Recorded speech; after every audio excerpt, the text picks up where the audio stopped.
Welcome to another edition of Stateside Footy, the program all about Australian rules football as it's played here in the United States. This time out, we're going to take a look back at our inaugural season of Boston Demons footy. What we put together here is a mix of goals, marks, and other great plays. These are Boston Demons highlights. Do get the free kick, and they try and get out. Nice mark there, and they play on. That's Damien Hellam with the catch. Kicked over now, just missed there. Kick off the boot of George Lacomi. And now Nashville tries to kick it back out. Oh, going up for it there, almost getting it was Damien Hellam once again, one of the team captains here. Nice mark inside the 50 by the Demons. I have to check the back number there, see who's going to get that kick there. That's number 18, Peter McCormick. Friends on the team call him Macca. Tough angle, but he's making the kick now inside the 50. Up it goes, and looks like it's going to go through for a behind. And indeed, they do signal a behind. Boston first on the scoreboard. No one can take the mark, but it's taken out there, and it goes up now to Jonik, Gary Jonik. Nice mark there. He's going to play on. He's just going to continue to play. That's number 3, Rusty Smith. And then he gets knocked down. That's a late hit. Smith taken down from behind after he got the kick away. So I think they're going to pay him the free kick and the 50-meter penalty. So now with the ball, James Aylward, or Hollywood as he's known, in the forward 50 for Boston with a kick for goal. Nice easy set shot here, though he's probably about a 45-degree angle. Aylward with the kick. And he gets it high, he gets it far. And that's a goal, I think. Let's see. That is a goal, indeed. Boston getting their first goal of the day.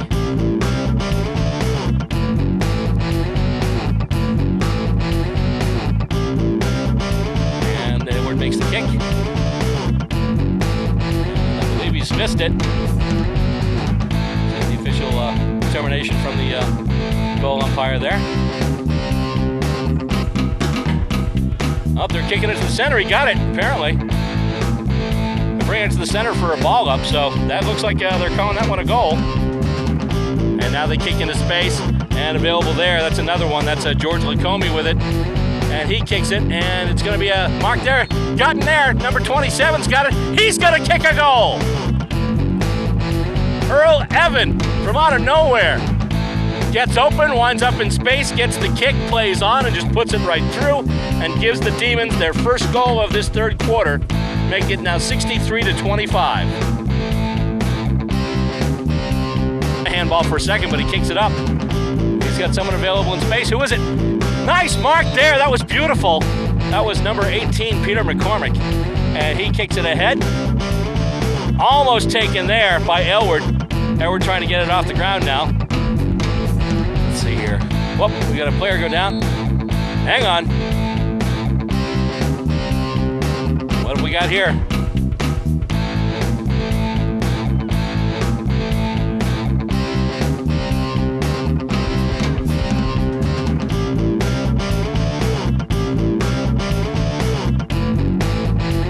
All right.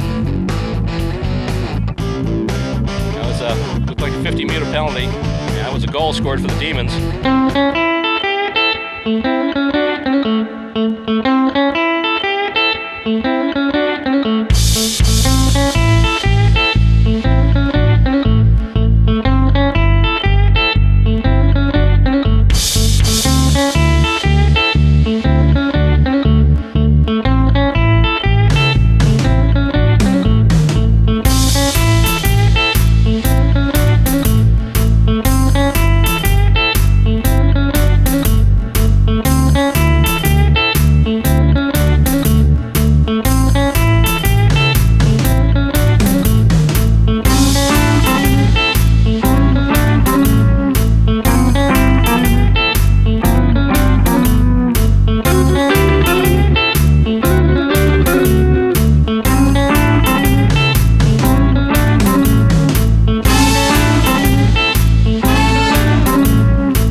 free kick paid to the Demons.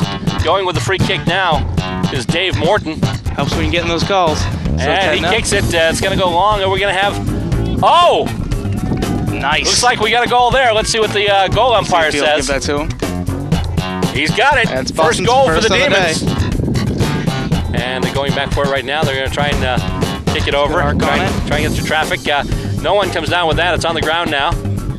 And Quebec can't make a move with it. Here come the Demons again. A kick towards the forward 50. And a nice mark there. That's a beautiful mark there. Right where you want it. Good way to start. And it looks like he just put that through.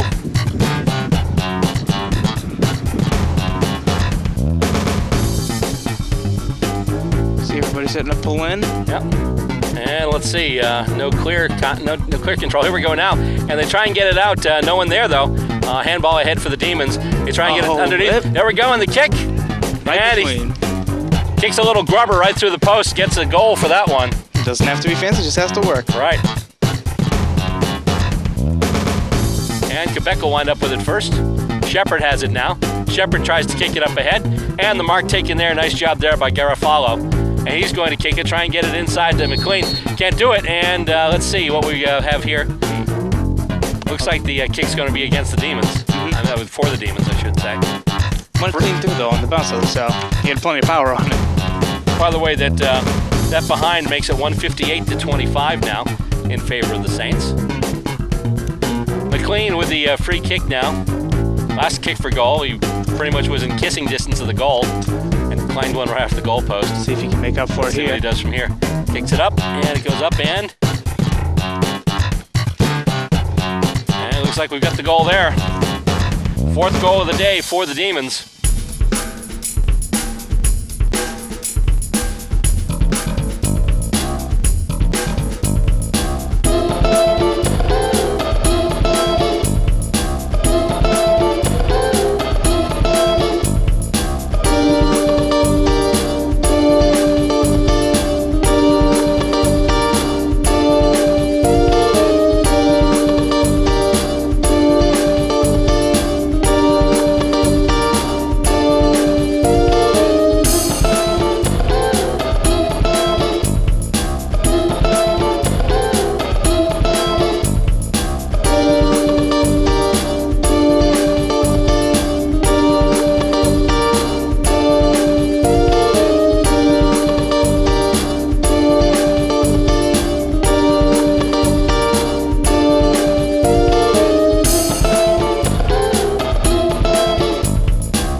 And he puts it up there. It's going to be a nice contest in front. Go for a nice mark there in traffic. Beautiful job there, Andrew Burns. Actually, it's Andrew Burns. His nickname is Burns. Inside the forward 50. Beautiful mark. Let's see if he can follow it up with a scoring shot through the middle. And he kicks it through. It looks like it's got the direction. Does it get the legs? That's a goal. And now it's tied. And kick goes toward the 50 there, and they're trying to move it ahead now. Taking it now is Damian Helm, who kicks it toward goal. Going up for it there. Not taking it, though, was the Bulldogs. Kick there in front. It's going in. It's a goal. Didn't see who get their foot out, but the important thing is this game is all knotted up. Scores are level at 14 apiece. 2 goals, 2 behinds apiece. And now with it, Shippers tries to get it in to Garofalo again. Battle for it right outside goal. And a kick through. Goal!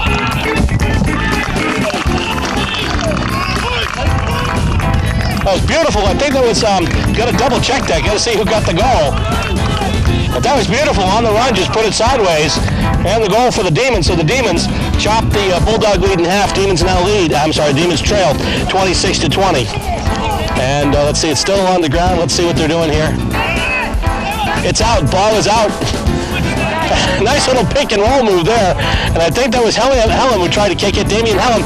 And, oh, just before he gets there. And he's going to kick the goal right in front. As he's taken down. Beautiful shot right in front. Damian Hellam put it toward the goal. A Demon came up with it right outside. Literally, it was right at the side of the goalpost. To be able to get it to the boot and get it through. And here we go again. And Goff misses it that time. The Demons move it forward, and here come the Demons now. Battle for it with it is Shippers. Shippers with a kick toward goal. Yes! He's got it! Adam Shippers with a goal for the Demons. And it's almost like a basketball game right now where they're just trading baskets.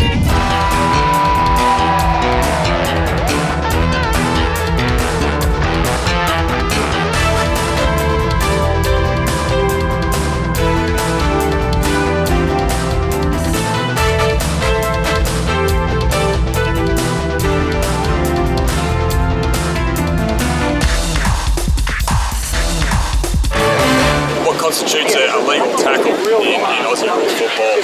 Alright.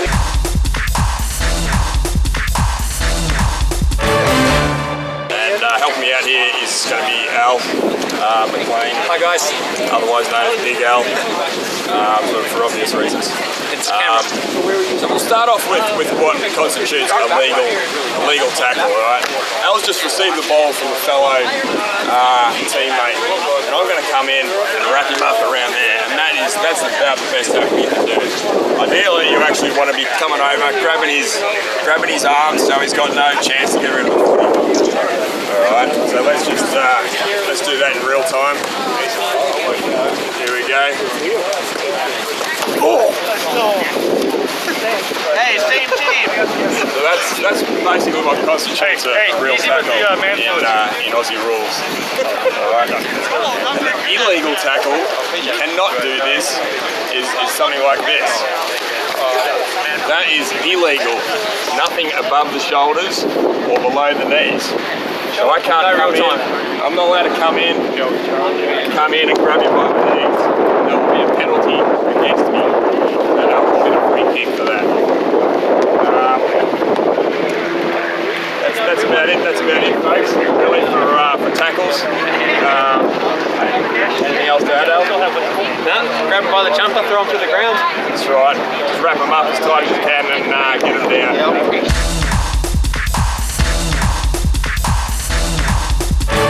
He's going to the forward 50. Bounces once. And taken there by Aylward. And the kick now. It's on the way in. And the mark taken in front of the goal and then kick for the goal. Beautiful job there by Peter McCormick taking the kick from Cal McIntyre. Gets it right in front of goal. Boston scoring the first goal. And batted ahead once again. Damian Hellam's got it now. Hellam still with it. Handball over to Burbank. Burbank moving with it. Touches it. Keeps running with it. Makes a kick. And he's got someone near the goal. And the mark is taken. Nice job there by Adam Shippers. Shippers with the mark. Tough angle, but he should be in range. He's going to kick for goal. And it's going to be a behind. Demons now 1-1-7. No score yet for North Carolina. Was in the right part of the field apparently. Kicked out and going for it. Hellam with him! He's got the mark. They paid him the mark. Damian Hellam, high-flying Hellam with a heck of a mark. They paid the mark there too. Nice job there. And a 50-meter penalty. Nice job there. Now with it now is number 11. They're urging him now to go for goal with a kick. He's in range. Let's see if he can do it. Puts it right through. Another goal for the Demons. Now the Demons leading 15-3. The Demons scored 2 goals, 3 behinds. North Carolina just 3 behind. Boundary throw in now. Over it comes. And kick out smothered there a little bit, but North Carolina is successful in getting it out. Now McLean's got it down. McLean handballs it ahead. And the ball is loose along the ground. Still loose. And the Tigers try and soccer it ahead. Winds up in the hands of a Demon. And a long kick. Is it going to have the legs and the direction? Let's see what we've got here. That's a goal. Didn't see who kicked that one. I think it was Mike Shepard, though, just by looking. So another goal for the Demons. It wasn't Shepard? Cal McIntyre. Oh, it was McIntyre, okay. Cal McIntyre, so the Mac attack is back. McIntyre's got one, McCormick's got one, so it's the Mac attack for the Demons now.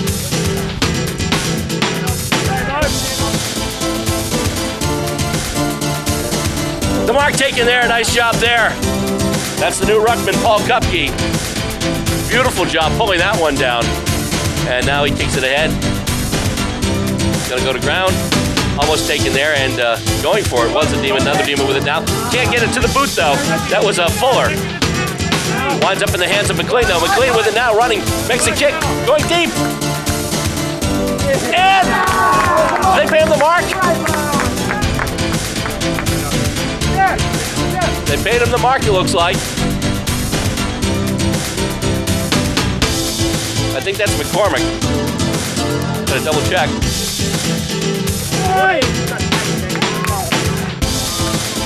And that's a goal for the Demons.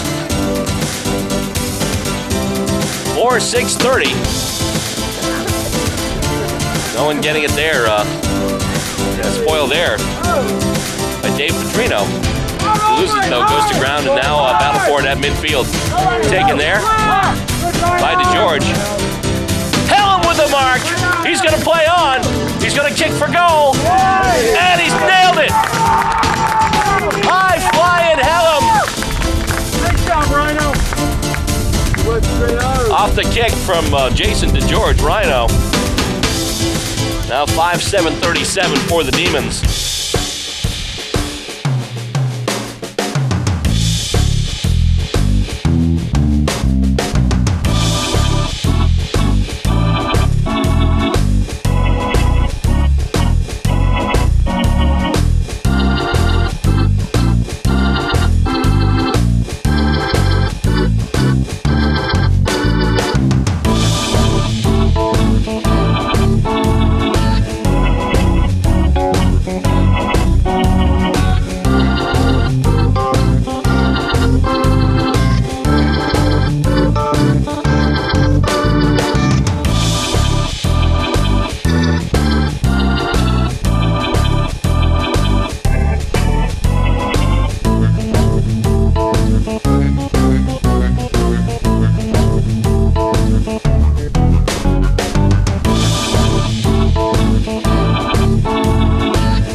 For a while, had something going where they were scoring behind, and then when North Carolina came back with the free kicks, they were taking the free kicks back. Let's see if Boston can do something similar now. Still inside the Boston forward 50, way in the forward pocket now. There's a kick toward the front of goal. It looks like it is a goal. That's a goal. Boston on the board now. 1-1-7 now for the Demons. 1 goal, 1 behind, 7 points. Got a ball up and knocked ahead by the Demons, trying to get it to Alistair McLean, actually. They do a kick toward goal and taking the mark there beautifully. That's number 19. That's James Aylward, or as he's known, Hollywood, with a chance now to bring this within a goal.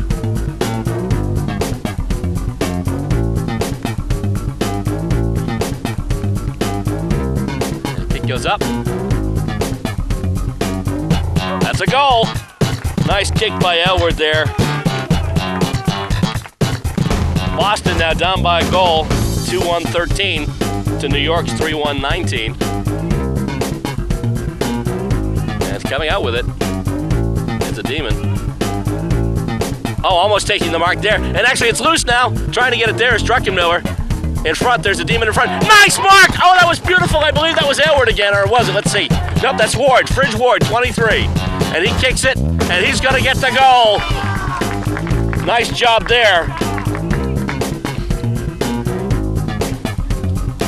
And now they trail by 16. And once again, going up and touching it out of the ruck once again. Nice job there. And here come the Demons. Hand pass ahead. Goes over to Burbank now. Burbank with a long kick towards goal. And getting it there. Taken down there was one of the Demons. Trying to soccer it ahead. And, it's just hit through for a behind. The last minute, one of the Magpies got in there. It looked like it was going through. But they just forced the behind. And now let's have a little bit of fun with some of the more offbeat things that happened this past footy season.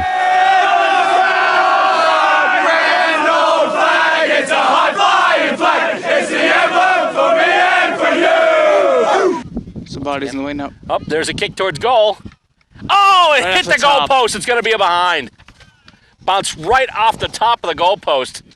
It looked like it was going good, but the last second just came down. Bang, right on the top of the goal post. It's the emblem of the team we love, the team of the red and the blue. He's got it again now. He kicks it ahead, looking for somebody in midfield. And a nice mark. Found somebody in space there, wide open. And now he tries to kick it towards the forward 50. Bounces over Shepard. Oh, it takes a short bounce, though. And he's got it right in front. And he's going to hit the goal post. Oh, man. He had it right in front of the goal square. Went to kick what should have been a sure goal, and he clanged it right off one of the goal posts. So that's going to be a behind as opposed to a goal. Every heart beats true for the red and the blue. And we sing this song to you. What do we say? Saints just soccer it ahead. Trying to get it there. Right over his head. And now with the kick there, trying to get kicked it right over Haverhoek's head. And it's going to bounce. And it's going to go through for a goal. That was a pool shot. Sometimes they just come together for you. Ava Mataya could not do any better than that. Should old acquaintance be forgotten? And battling for it now, and knocked down there is number 16, Danny Younes. And the kick, Kyle! Kick coming off, almost beating our camera guy. Keep your eye on the red and the blue! Yeah! Thank you for watching this special presentation of 2010 Boston Demons highlights. Coming up next, our special AFL Grand Final presentation as Stateside Footy continues.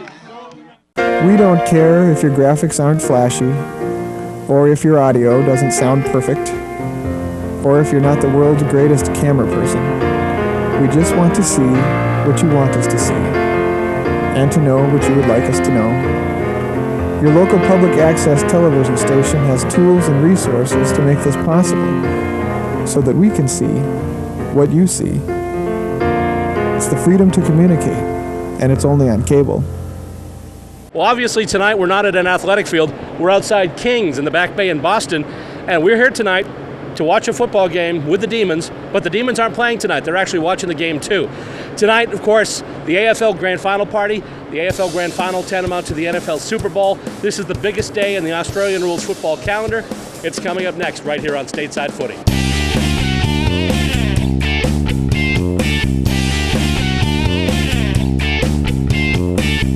Tonight, you see, is Grand Final night.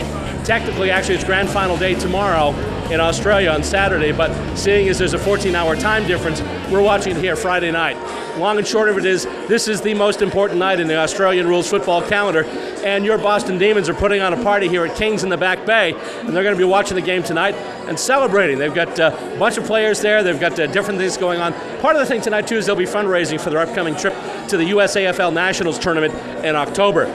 In addition to the game tonight, they've got Australian culture. They actually have a caterer that's opening in a couple of weeks who has these fantastic Australian meat pies that we're going to try out later on. We're going to talk to some of the Demons players, too, about the game and what it means to them, and especially special moments such as this Grand Final night here, basically tantamount to Super Bowl Sunday in the NFL. Yeah, let's go. Welcome to the 2010 AFL Grand Final. Let's hear it.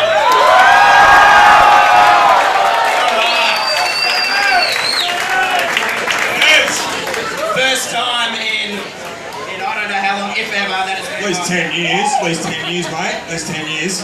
Getting set for the start of the game in just a few minutes. 12:24 American time, which means it's 2:24 p.m. in Australia right now, and Melbourne at the MCG, where they're about to have the opening bounce in just a few minutes between the Collingwood Magpies and the St Kilda Saints, playing for this year's AFL Premiership flag.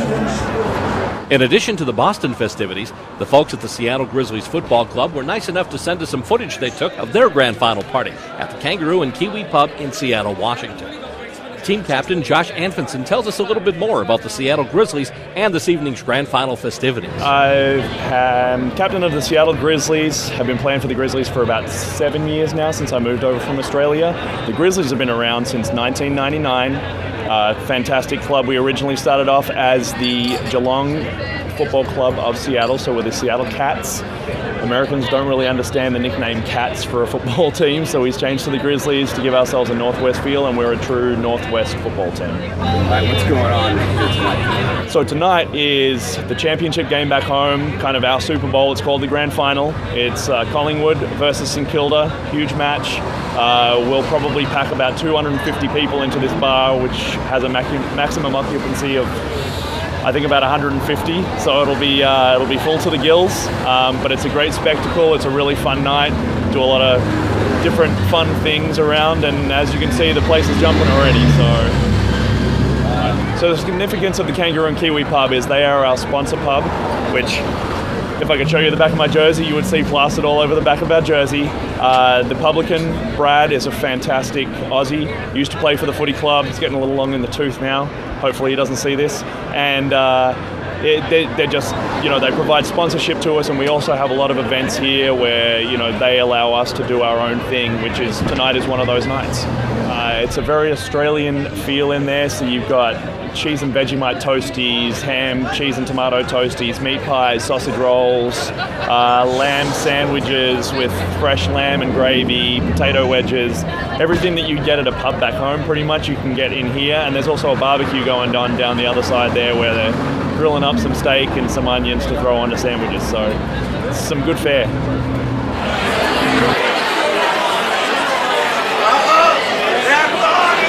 I've called this gentleman a number of names this year, all nice names. Call him Damo, call him High Flying Hellum.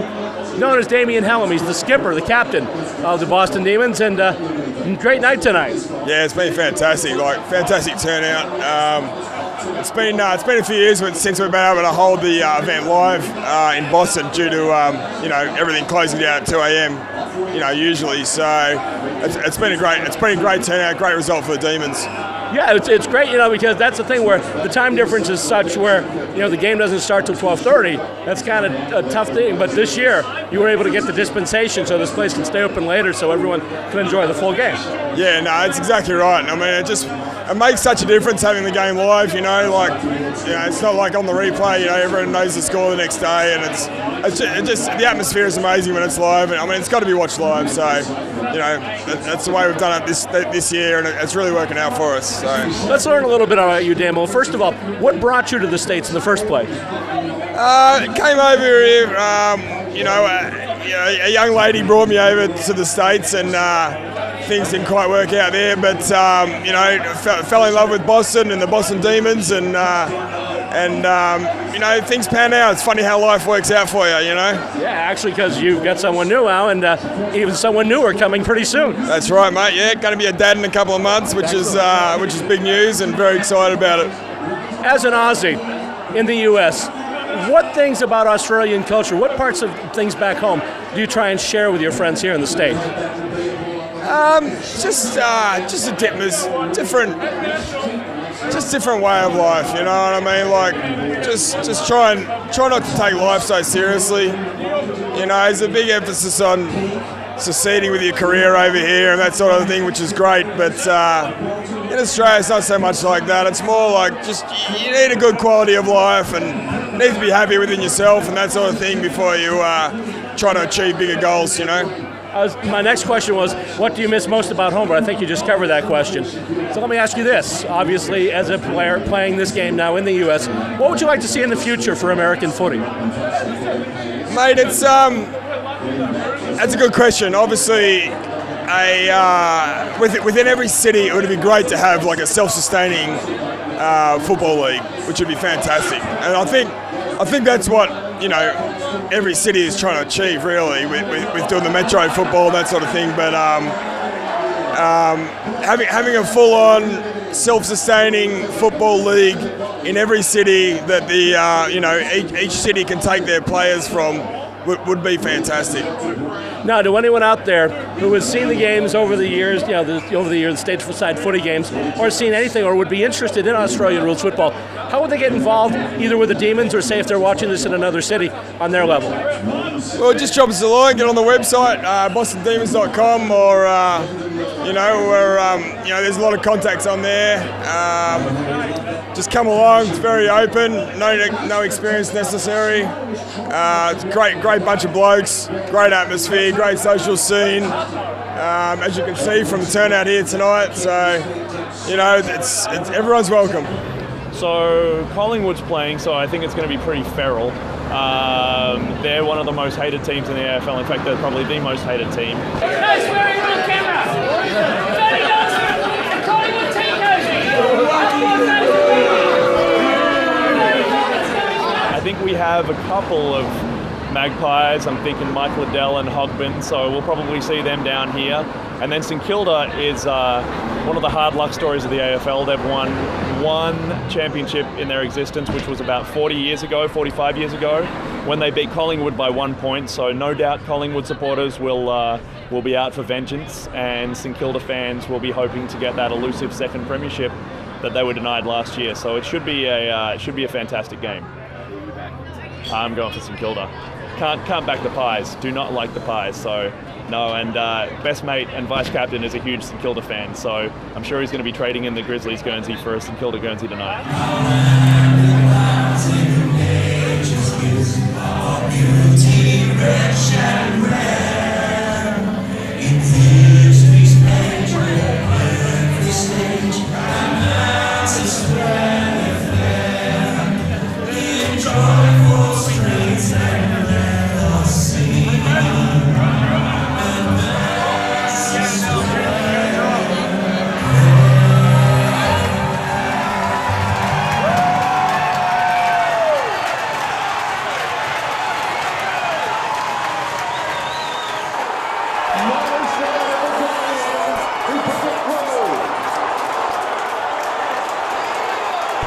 As I mentioned before, one of the things that usually is on display at these grand final parties, a little bit of Aussie culture, a little taste of home for those who had come from the land down under. And with me right now, Sam the Pie Guy from KO Pies and Catering, which is opening up soon in Boston.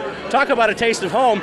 Now, actually, people can go and get these great Australian meat pies right here. Absolutely, mate. Yeah, well, it wouldn't be a grand final without a meat pie and an Australian beer, and now we've got both.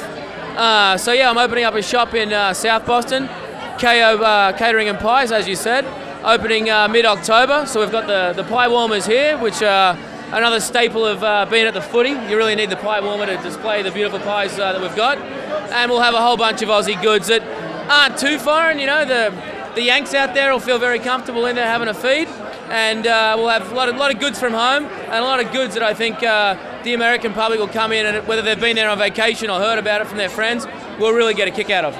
By the way, the Demons are lucky that they have you here. Some of the grand final locations actually have their meat pies shipped over. Is that right? I was reading on Facebook, I think it's the Golden Gate team.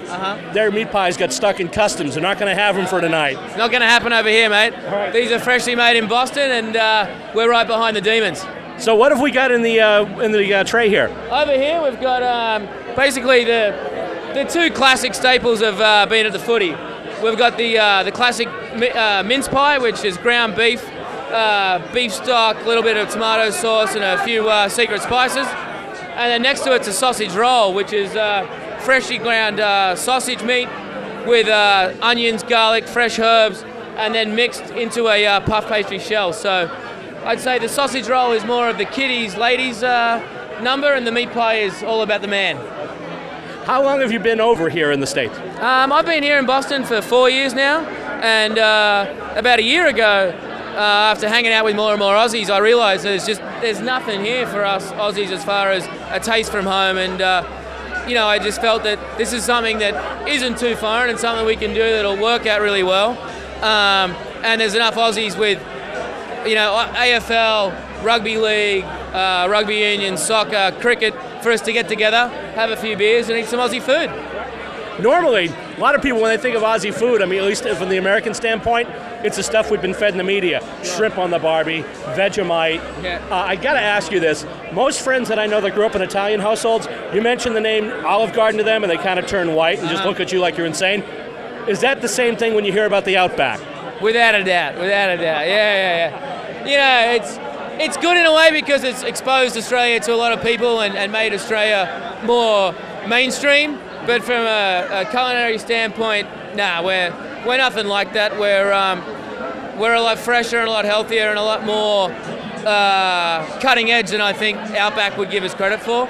So the Outback's got us to another level, but KO will get us to that next level where people can realise that there's a lot more to it as well. And if someone wants a taste down under, they can find you on the web, I assume? Correct, yep.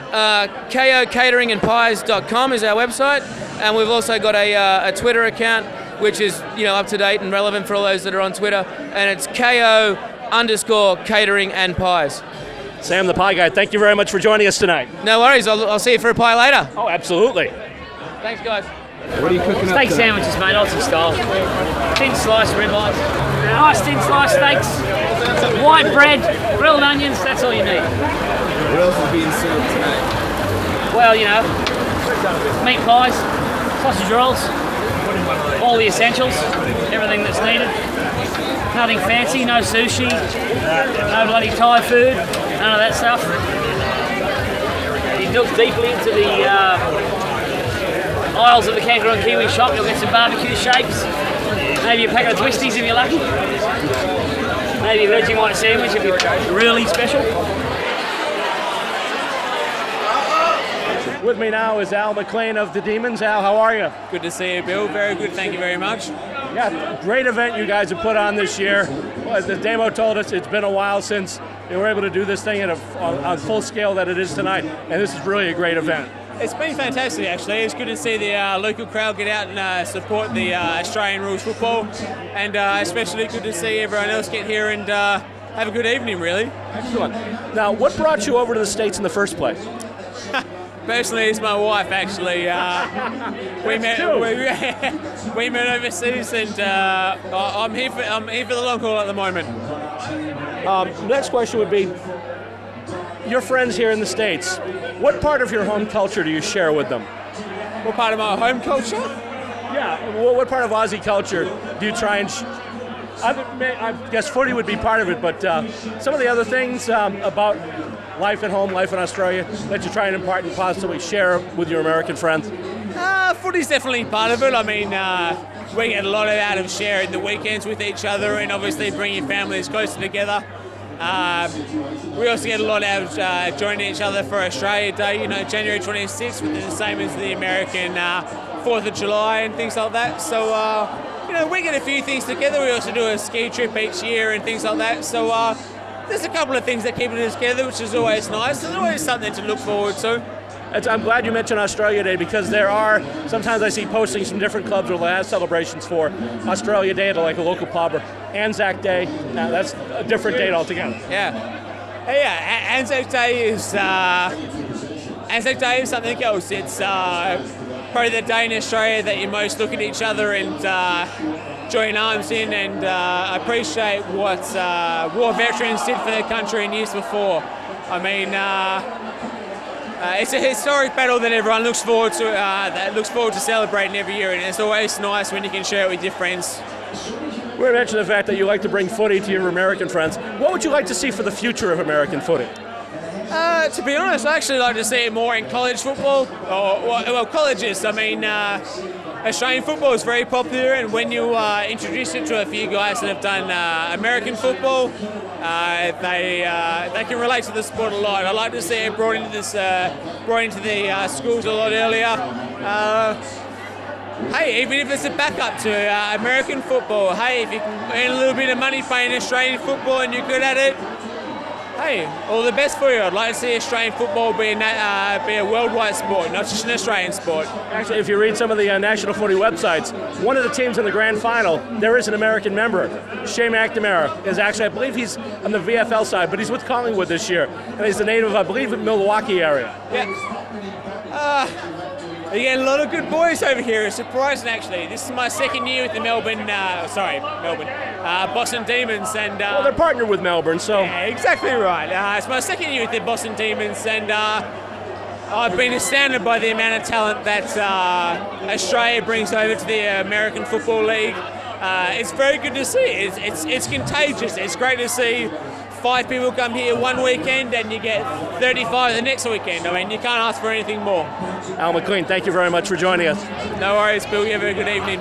So the significance of the Kangaroo and Kiwi is not only the fact that they're our sponsor pub, and you know they're a big part of everything that we do. You know, a place to gather and everything, but they actually were the original melting pot for what has now become the Seattle Grizzlies. Matthew Muller, and who's the club president and started the club, and a few other guys were sitting around on Grand Final night when there was a little bit less of an Aussie population in Seattle, and came up with this harebrained scheme that that they were going to start this club, and now it is. And so the pub atmosphere and the pub environment is a really, really important part of everything that is football and is Australian, and it gives us a piece of home when we're over here, which I think is why a lot of us are around. Do we love playing the game? Of course we do, but it's the camaraderie with the guys. It's enjoying an Aussie beer. It's having a pie and a sausage roll and a cheesy might scroll or whatever the case may be, and just reminiscing about your time back home, as well as obviously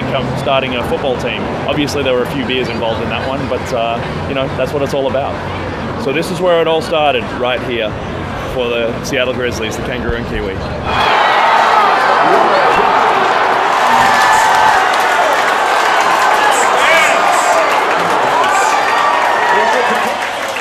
I'm here with a couple of members of the Boston Demons, club president Michael Shepard and club trainer Rusty Smith. And Mike, let me start with you. You're a native American. When did you first get interested in footy? So I lived in Australia during 2005 and was lucky enough to become anointed into the Magpies system. So I picked onto it pretty quickly. Had never heard of it before I came to Australia. When I moved from Michigan to Massachusetts, it was the only thing I knew I could jump into immediately and kind of connect with a lot of people. So that's exactly what I did. Talk about connecting with people, obviously. Made some great connections here. Rusty, now, in addition to being an expert footy player, you've actually worked with the AFL. I have, yeah, absolutely. I played a lot of footy when I was younger, but I realised pretty quick that I wasn't going to make it as a footballer, so I decided to get involved as a coach, and I worked my way through the development ranking as a talent development manager with Subi Football Club, and just got involved in more so the administration side. What brought you to the States? I was studying my MBA, and I got involved with Boston because I had a friend who was back in Perth, and got involved that way. He asked me to come and play. I didn't really intend on playing as I was over here, but it's just a good bunch of blokes, and they had a good time. It's actually kind of ironic because you came over here studying, and my understanding is when you were in Melbourne, it was part of your study program as well? Yeah, I did a little bit of some finance course just to kick around, yeah. So it's almost like we traded you for you, but got both of you anyway. Different years, but same result, yeah. I wouldn't call it a fair trade, but maybe it's a trade. Now, first of all, what would you like to see for the future of footy in America? Well, you'd like to see it come from the bottom up. You'd like to see it developed in the lower end. So there's a program called AusKick that's a big influence back in Australia. And what it is basically teaching young kids how to play football. So if we get a small program like that developed within communities within the U.S., that's where we really see the biggest development within the AFL. So when the AFL is looking for American players or American-born players, we're grabbing people from different sports. In the future, in 15 years' time, you're going to be grabbing people that understand the game and are aware of the game. So the development starts from the grassroots up. As far as the Demons go, it's pretty much all done this year except for the Nationals, which are coming up pretty soon. Next year, what would you like to see as you move the Demons ahead as club president? Yeah, it's pretty exciting stuff. We have there's a club called the Boston Sports Ski and Sports Club. So we'll jump in there and offer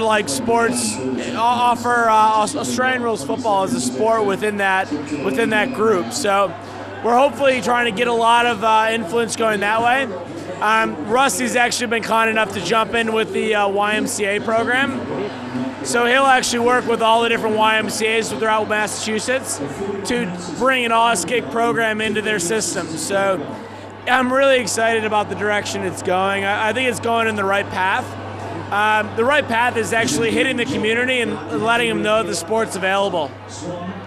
Question for you, obviously, we just asked about what Mike sees for the future of the Demons. What would you like to see in the future of American footy and the game moving forward? Well, Mick pretty much hit it on the head when he said starting from the bottom up. But ultimately, I think there's two things. Is the first one, the American team needs to win an international championship. And I'd love to see the American team win one. You know, they've been around the mark for a couple of years, but they've never quite got there. So seeing the Revolution win an international championship, and secondly is seeing an American player make it at the AFL level. And, you know, that's really going to be the big one. And I think once that happens, the floodgates will open. So, yeah, it's going to be exciting. It'll be a few years off, but I think it can happen. One of the things that you and Mike do is take the raw footage from the game broadcast we've done so far this year and go over the film. And when you go over the footage, the game footage, what are you looking for in the player? Well, you're looking for things that reinforce the way that you should play the game. So it's not looking at mistakes. It's not looking at, you know, anything negative. It's saying, you know, this is the way that we should try and play football. And you know, we did it in this way. And, you know, there's some games where you do it very well, there's some games where you don't. But as a whole, it's then about, you know, trying to put more and more of that together and doing it. So, you know, we've been pretty good this year. There's games that we can improve on. But, you know, there's a lot of young guys who haven't played much football, and it's a fantastic learning tool. Shep, Rusty, thank you very much for joining us.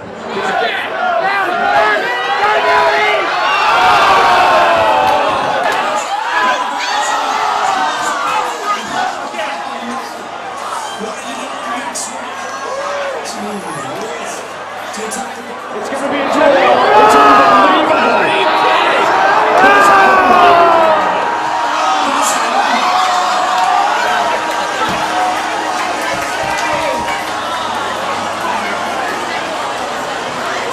After three quarters, Collingwood led by a score of 55-47. The most improbable fourth quarter, St. Kilda comes back. They level the scores. They take the lead. Collingwood takes the lead. St. Kilda levels the score again. And this game has ended with the scores level. Final score, Collingwood, 9 goals, 14 behind, 68 points. St. Kilda, 10 goals, 8 behinds, 68 points. What does that mean? No overtime, no sudden death. They're going to do the whole thing again next week.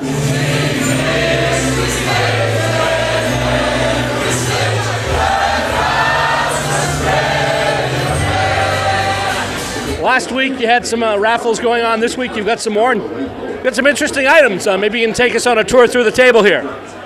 Absolutely, Bill. It's you know, it's always important that when you have these things that you get around the Aussie products. And what would you like me to start from? Maybe the best to worst, or what are you thinking? The number one thing when you ever have an Aussie raffle is you always need to have Vegemite. Vegemite is a staple diet of any Australian, so Vegemite, very important. Taking on to my second favourite thing is Milo. If you want to play AFL football, you need to have some Milo. Absolutely delicious. It's the equivalent of Nesquik, and you really need it. Fantastic. Moving on from Milo, my favourite chocolate bar, Violet Crumble. Absolutely delicious. Violet Crumble, honeycomb, chocolate, magnificent. But to get away from the food for a little bit, you need to look at workwear. And if you're going to have a serious day at the office, you need your set of pluggers. What we know in Australia is thongs and pluggers. You guys know as flip-flops. A good Australian set of flip-flops. Imperative for any quality day at the office. And aside from that, you know, we got our chocolates, we got some chips, we got Nutri-Grain, all very important. And the one thing that you can't find anywhere is Cotty's Cordial. So Bill, make sure that you get some Cotty's Cordial into your mate. But whoever wins this is going to be a very lucky person. I've been away from Australia now for about a year, and I really envy this stuff. So I've got my tickets right here, and hopefully I win. Right. Thank you very much, Rusty Smith. Oh my goodness, wonderful chase by Heath Shaw. At halftime now in Grand Final, Part 2. The score standing at halftime, Collingwood 6 goals, 5 behinds, 41 points. St. Kilda 1 goal, 8 behinds, 14 points. Joining me right now, a very special guest, former CEO of the Australian Football League, Wayne Jackson joins us. Wayne, thank you very much for coming out tonight. Well, thank you, Bill. It's a pleasure to be here. So many people have doing a lot of things for Australian football in the United States, and wherever you are in the world, sport depends on volunteers, and the AFL is doing particularly well in the States in part for reasons that there are so many volunteers prepared to help. Speaking of where we are in the world, last week we were here, but you had a different view of this game. Where were you? Well, last week, Bill, I was at the MCG with 100,016 other people, and it looks like there's a very big crowd there today. Fantastic spectacle, and everyone walks away. There's no fighting, there's no differentiation between people after the game. Everyone was actually drained last week. Looks a little bit different today, doesn't it, or tonight? Just a bit. But great sporting event in Australia. Now, one of the things I wanted to ask you is, one of the big stories this year with the AFL is the expansion that's coming next year, with the Gold Coast Suns coming into the competition, and then obviously Greater Western Sydney coming in the following year. Now, as expansion comes to the AFL, what do you see in the future as far as global expansion of the AFL? Well, the AFL is spending a lot more money now in developing the game internationally, Bill. I think the primary focus seems to be the near Pacific areas, but as well in South Africa. And Australian football in South Africa has sort of breached the divide between the black people there who love their soccer and the white people who love their rugby. And it seems Australian football's got a niche there. And one of the reasons is, of course, is that the AFL spends $100,000 in South Africa. It can get 20 or 30 coaches and a lot of development officers, whereas that sort of money in the United States, for example, doesn't go anywhere near as far. So the game is getting very strong in South Africa. And it's only a matter of time before we get some people from that country and other nearby countries being drafted into the AFL system. You started off as CEO of the AFL in 1996, which is right around the time the U.S.A. was originally founded. How has the AFL's role with the U.S.A. changed in that time? Well, initially it was very difficult for the guys in the States to get the support of the people in Melbourne. But through people like Richie Mann, they've worked really hard, tirelessly, to start to get some support. Some of the clubs in the AFL are now supporting teams in various parts of the United States. We all know that the Nationals are coming up in the U.S.A. and I think there's 8 teams in each of 5 divisions and a women's team playing. So it is hard progress, hard yards, but progress is being made. So we're all thrilled about that. Wayne Jackson, former CEO of the AFL, thank you very much for joining us.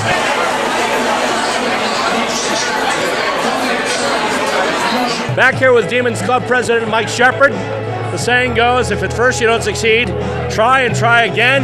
Your Magpies have the chance to try again, and right now they're making the most of it. I know. I'm a Magpie supporter, and I'm excited for a second chance at it. These guys are young, and I think they'll give a second crack at it.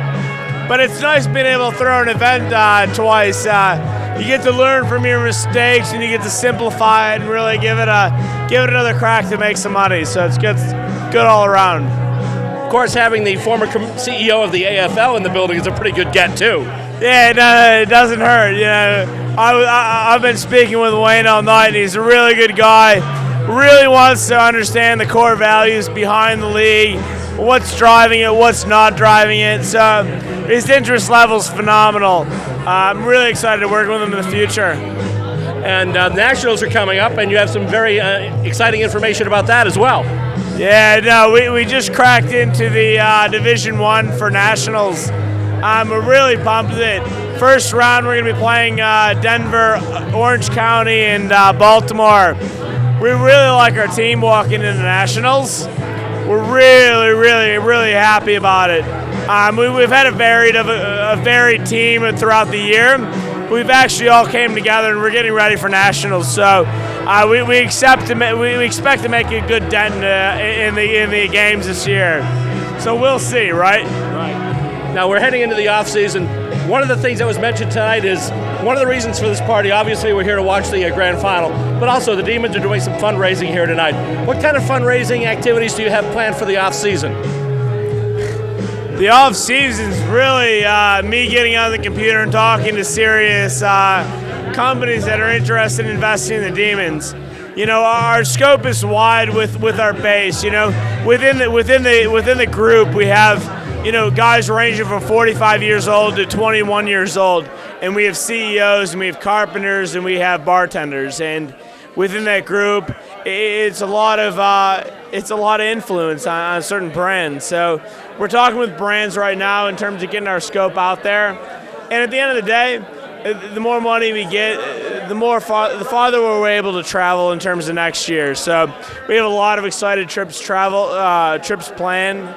A lot of good stuff planned in terms of travel. We're going to be going to Atlanta, Nashville, Denver, and Austin and Montreal next year. So expect a lot of fun coming from this club.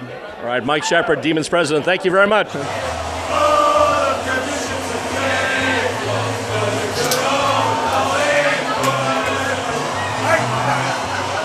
As you can hear in the background, it's the Collingwood Magpies theme song. Collingwood coming away with the victory. Final score, Collingwood 108, St. Kilda 52. Collingwood winning their 15th premiership. For St. Kilda, it's their second straight Grand Final loss. I'd like to thank the folks of the Demons who helped out. Mike Shepard, Damian Hellam, Rusty Smith, and the rest of the club. I'd like to thank Sam Jackson from KO Pies and Catering. Also Wayne Jackson from the AFL, who was our guest tonight. And also I'd like to thank the tech staff who took part in the production of this program. Camera people David Habib, Steve Sanderson, Steve Hilton, and Stacey Robert, and also Aaron, the GM here at Kings, who helped us out a lot getting the cameras and everything in here. We'll see you for the next edition of Stateside Footy. It's Australian made, American played, and you're watching it right here. Thanks for tuning in.